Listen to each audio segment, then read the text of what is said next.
Hey, can we just talk for a minute about all the BS stories we tell ourselves over and over and over, and how we hide our gifts and we hide our expertise, and we're not good enough, we're not worthy because we don't have certain acronyms after our name, letters after our name. And it's really fascinating. I've had a couple of conversations today and just realizing within them, and I always, as other people are sharing, it always is a mirror for myself, and realizing how much I have blocked and hidden my gifts because I was embarrassed of them. I thought they weren't as worthy as other people's gifts, or I thought they were made up, like fluffy. So I distinctly remember I was a senior in high school, and in the yearbooks, they always have most likely to be. And I got most likely to brighten your day. And while I was happy to have a spot in the yearbook, I remember thinking, what the fuck is most likely to brighten your day? Like, who made this up? Do people just feel bad for me that I didn't get most likely to succeed or most athletic, because those are really what I wanted, right? No, most likely to brighten your day. Great. What are you going to do with that, Heather? So I was embarrassed of that. Like, it was this fake trophy. And I hid that part of me for a long time, this inspirational, positive person.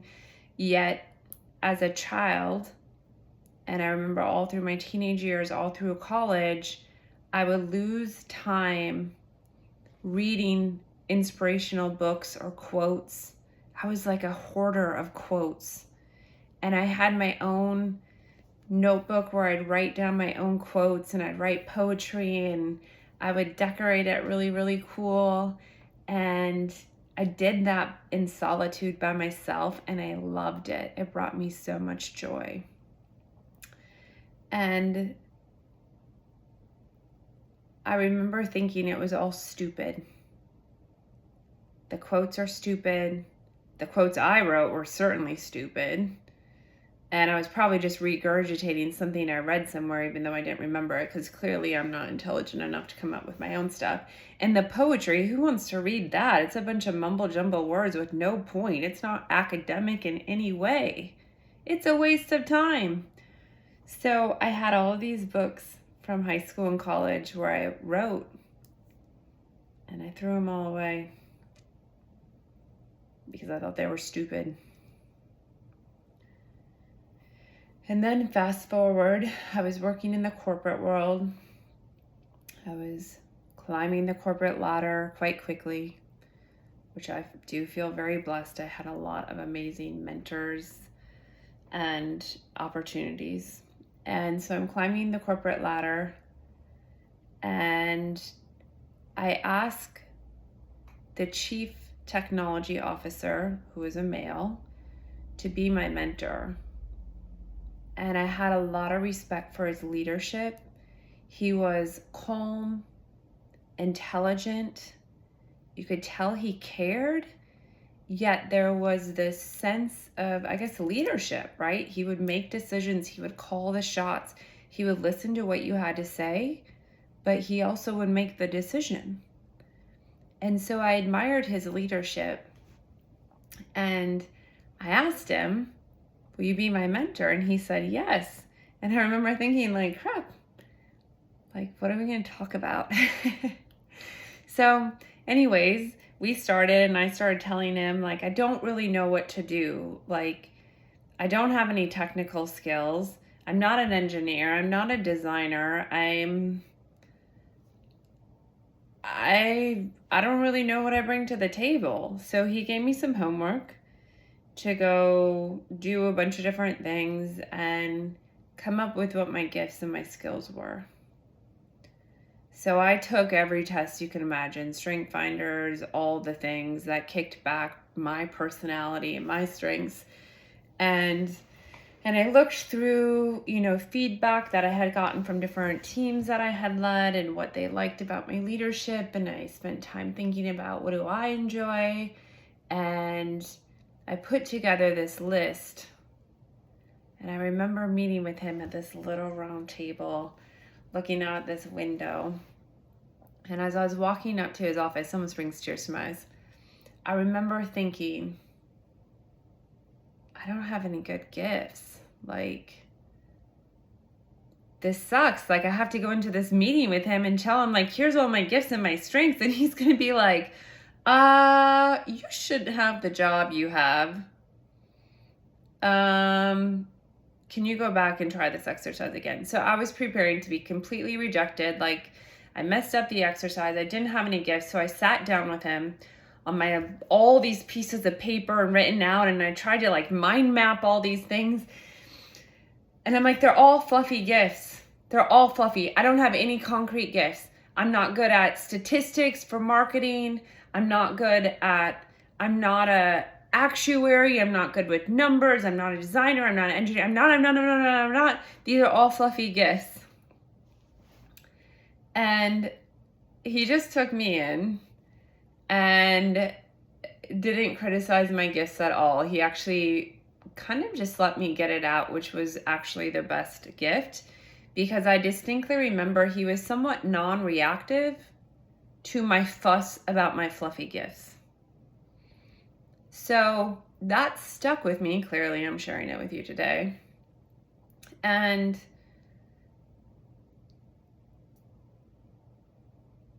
so then fast forward to now, I'm a mom, and my daughter would text me, and she has been in this little bit of this funk of not liking a couple things in her life. And so she will text me like, I hate this, I don't want to do this, da da da da.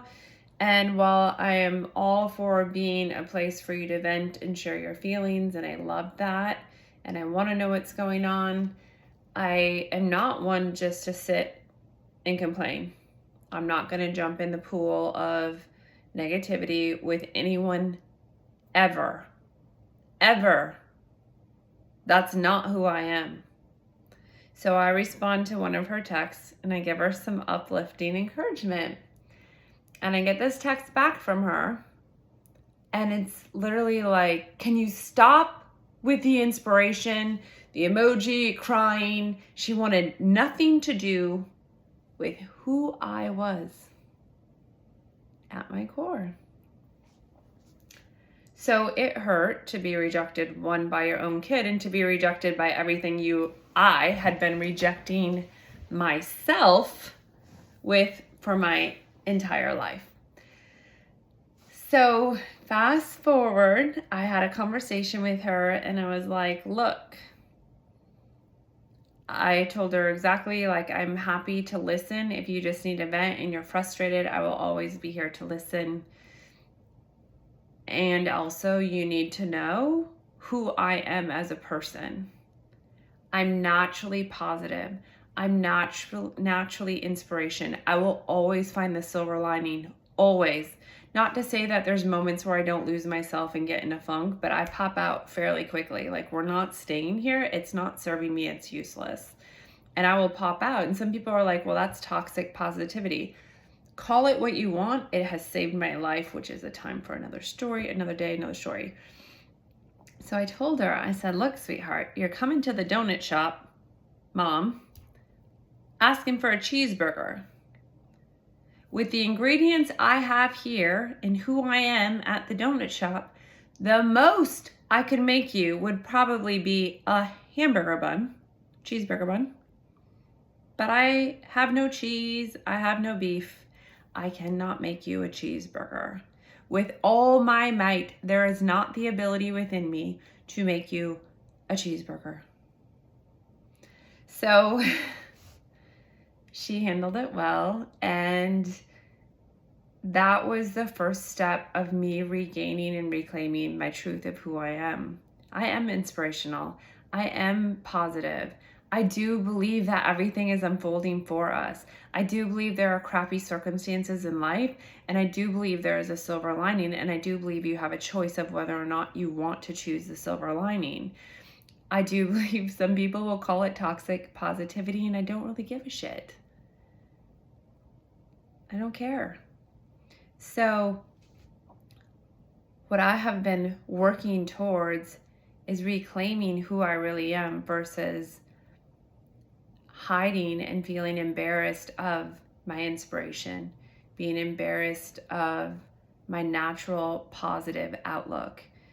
And it's really interesting because throughout my life, I do believe most people in my life have appreciated that about me. There are a handful that lean towards that would rather complain about all the things in life and how the world's crumbling, that I'm the most annoying person to them ever, and they're completely pissed off that I won't jump on the bandwagon about how life sucks. Those people exist in my life as well.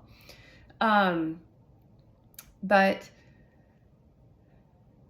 when I step back, most likely to brighten my day or your day, my high school classmates saw who I was. I rejected it.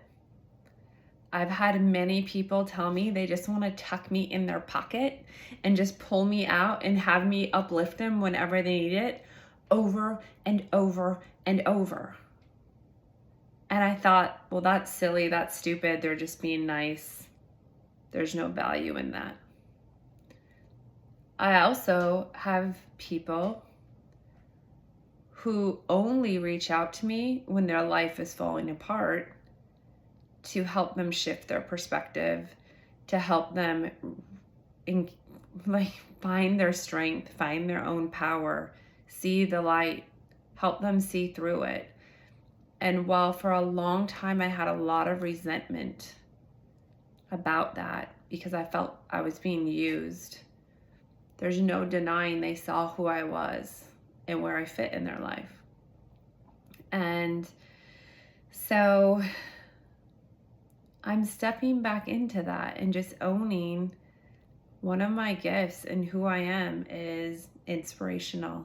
Cheesy. Oh my gosh, I can't tell me how I'm like, that's so cheesy. I don't care.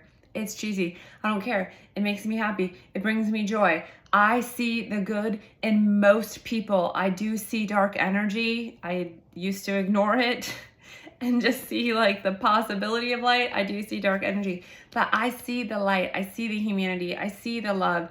I see what's possible. I do believe like things are unfolding for us. We get to live the life we desire. All of this is available to us. All of it. We get to choose to see the silver lining in every single thing. We can rewire our mind. We can decondition our mind. We can change our circumstances even without money. You can change the design of your home by what you move, what you see, the colors of things. You can just move things around in your house and it will dramatically impact you. All of this is possible. We can move our bodies. That impacts us. All of this is available. See, there's the positivity, right? Like everything is available to us. Like it's just yours if you choose to see it, if you choose to grab it. So I say this, it's my own process of deconditioning. I'm always super open and honest with all of you, that I am reclaiming who I am. And that's inspirational and ruthlessly positive and honest. And with honesty, there's always positivity for me. And so it feels really good to be there.